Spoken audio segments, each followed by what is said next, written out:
पश्चिम बंगाल में तो चुनाव खत्म हो गए, सरकार भी बदल गई, मगर दो बड़े महत्वपूर्ण सीट है जिस पर रिजल्ट को चैलेंज कर दिया गया। भवानीपुर से ममता बनर्जी ने अभी जिस तरीके से शुभेंदु अधिकारी से वो लूज कर गई थी, उस सीट को उन्होंने हाईकोर्ट में चैलेंज कर दिया। दूसरी तरफ राजारहाट न्यू टाउन का सीट, जहां पर तापस चटर्जी सिर्फ 326 वोटों से हारे थे और जो लास्ट बूथ में हारे थे वहां पर 97% मुस्लिम पॉपुलेशन है, वहां पर भी बीजेपी को वोट ज़्यादा मिला। तो तापस चटर्जी ने बीजेपी के पीयूष कनाडिया को भी अपने सीट से लेकर चैलेंज कर दिया। जीत है, तृणमूल कांग्रेस के समर्थक है, दीदी के साथ रहते। क्या लग रहा है कि अभी जिस तरीके से ममता बनर्जी ने भवानीपुर के सीट को चैलेंज किया, उसके बाद एक और राजारहाट न्यू टाउन के सीट को चैलेंज किया, क्या लग रहा है इन सब चीज़ों से तो कुछ बदलना नहीं है ना?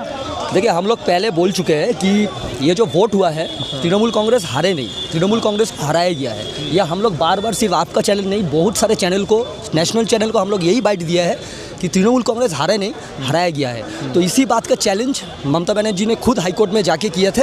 तो ये लॉयर का ड्रेस पे नहीं गए थे, खुद मामलाकारी के हिसाब से ममता बनर्जी ने किया था और चैलेंज करके आए थे भवानीपुर विधानसभा से।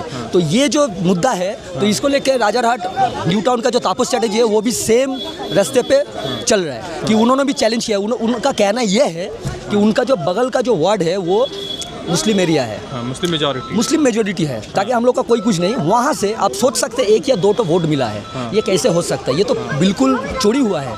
और ये सिर्फ हम लोग चोरी हुआ इसलिए हम नहीं बोल रहे। आप देख सकते हैं कि ईवीएम मशीन जो हम लोग का रखा हुआ था वो सब जल गया, सब जल गया। इससे बड़ा प्रमाण आपको क्या दे सकता है? ये सुप्रीम कोर्ट का ऑब्जर्वेशन में था ये जो केस, और बताया गया था कि 45 डेज तक इसको रखा जाएगा, रिस्टोर किया जाएगा। तो ये 38-39 डेज के भीतर ही इसको जलाया गया। तो इसको लेके आप लोग ही बोलिए ना, क्या कर सकते हैं हम लोग? ये तो जलाया गया, तो एविडेंस टेम्पर हुआ है। जैसे ममता बनर्जी के पास खराब स्थिति नहीं थी, 80 MLA थे, 29 MP थे, मगर सब साथ छोड़ के चले गए। उन्होंने NCP जो एक त्रिपुरा की पार्टी है उनके साथ मर्ज कर लिया। ये जो NCP जो पार्टी जो है, ये तो जुमला सर्कस पार्टी है। क्यों हम लोग बोल रहे हैं? हम लोग किसी को अपमान नहीं कर रहे। ये पार्टी का ना रजिस्ट्रेशन है ना कुछ भी है। 2023 को रजिस्ट्रेशन खत्म हो गया है और ये पार्टी जो है त्रिपुरा में बनाया गया हुआ है। तो इसका कोई कुछ नहीं। पार्टी का जो मेन जो जनरल सेक्रेटरी है उनको खुद ही मालूम नहीं है कि ये लोग ज्वाइन किया है। तो इससे बड़ा सर्कस क्या हो सकता है? आप लोग बोलिए ना। सिर्फ हम लोग जो सर्कस बोल रहे हैं इसको तो हंस के तो फायदा नहीं है ना। ये तो सिर्फ यही हो रहा है और तो कुछ भी नहीं है। तो ये सब खेल चल रहा है।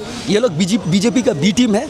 ये लोग के ऊपर बहुत सारे भ्रष्टाचार लगा हुआ है। ये लोग केस से बचने के लिए सबको मालूम है, ये खुलेआम बोलने का जरूरत नहीं। ममता बनर्जी आज रैली में आई तो बहुत सारे लोग सड़क से निकल के कह रहे थे कि दीदी चाहिए, दीदी जिंदाबाद। तो आपको ऐसा लगता है कि ममता बनर्जी का क्रेज अभी भी बंगाल में बचा हुआ है? ये तो देख ही सका आप लोग, without any notice.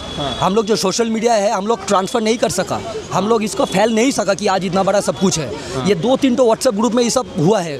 90% of the people were not aware of जो आज इतना बड़ा मीटिंग हो रहा है। तो हम लोग आप देख सकते हैं, हम लोग को 2:30 बजे बुलाया गया था, 2:45 बजे हम लोग जमायत किए थे। ये जो इशू था ये हॉकर उच्छेद के लिए हम लोग किए थे, क्योंकि इतना सारा जो लोग है ये सब हम लोग का भाई लोग हैं। ये लोग रास्ता पे, इसका मतलब नहीं है कि ये लोग का कोई अधिकार नहीं है। ये लोग का अधिकार के लिए ही हम लोग लड़ रहे हैं और आखिरी दिन तक हम लोग लड़ेंगे ममता बनर्जी के साथ। ये कोई चारा नहीं है कि आप ऐसे किसी को मतलब उच्छेद कर दे। तो बंगाल के लोग ठगे हुए महसूस कर रहे हैं कि खुश नहीं? सब खुश है, सब खुश है, सब वेट कर रहे हैं कि अच्छा नतीजा पहुंचे। केस ऑलरेडी सुप्रीम कोर्ट में फाइल हो चुका है, हाई कोर्ट में फाइल हो चुका है। अब तो रुकिए थोड़ा सा, आने दीजिए वर्डिक्ट, फिर उसका बाद लोग परिस्थिति छोड़ के चले गए। दीदी को जो जा रहा है, हम बोले तो गेम प्लान चल रहा है। आप धीरे धीरे देखिएगा कि सब वापस आ रहा है। अच्छा, धीरे धीरे देखिएगा कि सब वापस आ रहा है और कुछ भी नहीं। आना सबको पड़ेगा, दीदी का पैर झुकना पड़ेगा ही पड़ेगा। मतलब जो लोग 15 साल जो लोग मक्खन 15 साल खाए वही लोग गायब हो गए। अब देखिए सुदीप बनर्जी, हम लोग का नॉर्थ 25 साल से MP।